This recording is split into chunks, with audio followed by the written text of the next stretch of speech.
Good morning, dear students of 4th class. How are you all? So, today we start the new chapter, and the chapter number 12 name is Money. Money क्या होते हैं? पैसे. तो इस chapter को पढ़ाने से पहले मैं आपको एक छोटी सी स्टोरी समझाना चाहती हूँ। एक श्याम नाम का लड़का था, ठीक है। तो उसकी माँ उसे कुछ ना कुछ लेने के लिए बाज़ार में भेजती और वो कुछ पैसे दे देती उसे, कभी 100 रुपीज़ देती, कभी 200 रुपीज़ देती।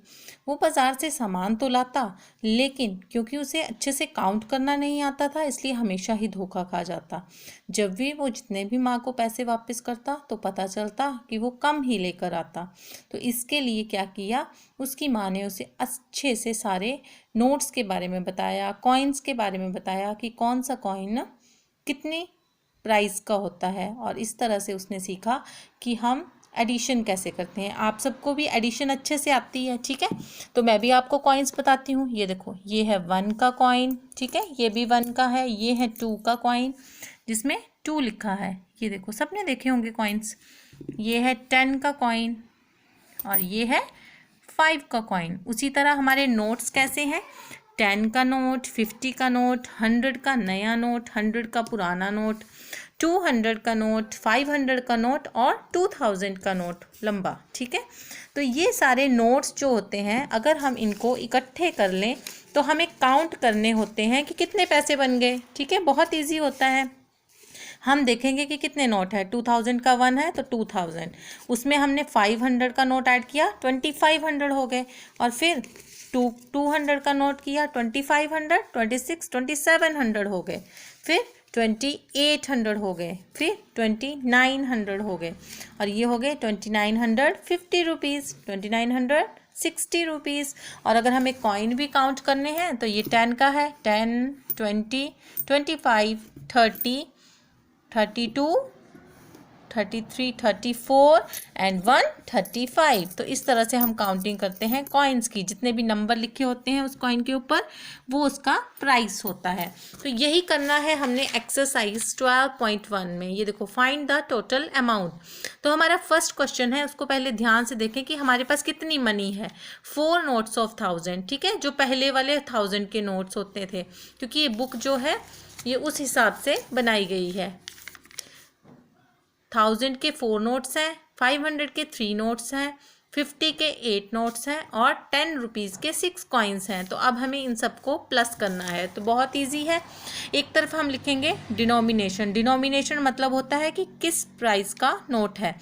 नंबर ऑफ नोट्स, कितने नोट हैं, और अमाउंट, कितने पैसे आ गए।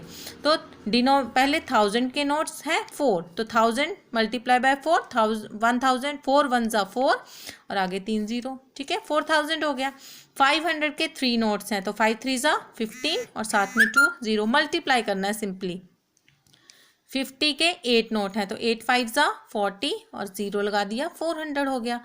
और 10 6 ज़ा 60, और प्लस करना तो आपको आता है, ठीक है। वंस, फिर टेंस, फिर 100 और फिर 1000। तो इस तरह से हमारे पास टोटल अमाउंट क्या आ गया, 5960 रुपीज़। बहुत सिंपल है। अब मैं कर रही हूँ इसका डी पार्ट। इसमें है 120 नोट्स ऑफ 500, ठीक है। 500 के कितने नोट्स हैं हमारे पास, 120। 100 के हैं 60 नोट्स, 50 के हैं 33 नोट्स और 5 रुपीज़ के हैं 144 नोट्स। कुछ नहीं करना है, मल्टीप्लाई करना है। 12 5 ज़ा 60 और साथ में 3 0, 6 1 ज़ा 6 और साथ में 1 2 3 3 0, 6000। देन 5 3 ज़ा 15 और साथ में 2 0, 1500। और 144 को 5 से किया 720, और इस तरह से वंस, टेंस, 100, 1000, 10,000 करके हमने इसे ऐड कर लिया, और हमारे पास टोटल मनी आ गई 68,220 रुपीज़। अब इस बुक में कुछ क्वेश्चन हैं वो 50 पैसे के कॉइन्स के साथ भी हैं, ठीक है। आप तो 50 पैसे नहीं चलते हैं, लेकिन इसमें दिया गया है। तो आपने एक बात ध्यान रखनी है कि जब 1 का कॉइन होता है वो 1 कॉइन काउंट होता है, लेकिन अगर 50 पैसे के कॉइन्स हैं तो 2 कॉइन्स 1 के बराबर होंगे, ठीक है। जैसे बी क्वेश्चन है 4 कॉइन्स ऑफ 50 पैसे, तो 4 रुपीज़ नहीं होंगे, कितने होंगे, 2 रुपीज़, क्योंकि 50 पैसे के 4 कॉइन्स हैं तो 50 पैसे के 2 कॉइन्स 1 बन गए और 50 के 4 कॉइन्स बन गए 2 रुपीज़। तो उसी तरह से मैं ई पार्ट करके बताऊंगी आपको। हमारे पास सबसे पहले थे 50 रुपीज़ के 93 नोट्स, तो 93 5 ज़ा 465 और 0 मल्टीप्लाई किया है मैंने। 20 रुपीज़ के 160 नोट थे, तो 16 2 ज़ा 32, 3200 हो गए।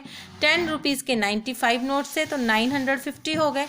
अब यहाँ पे देखो, ध्यान दो, 50 पैसे के 44 कॉइन्स हैं, ठीक है। अगर यहाँ पे 1 रुपीज़ होता तो क्या होना थे, 44 रुपीज़ होने थे, लेकिन 44 कॉइन्स हैं 50 पैसे के, मतलब 2 कॉइन्स जो हैं वो 1 के बराबर होते हैं। तो 44 कॉइन्स कितने के बराबर हो जाएंगे, 44 का हाफ क्या होता है 22, तो 22 रुपीज़ के बराबर हो गए, ठीक है।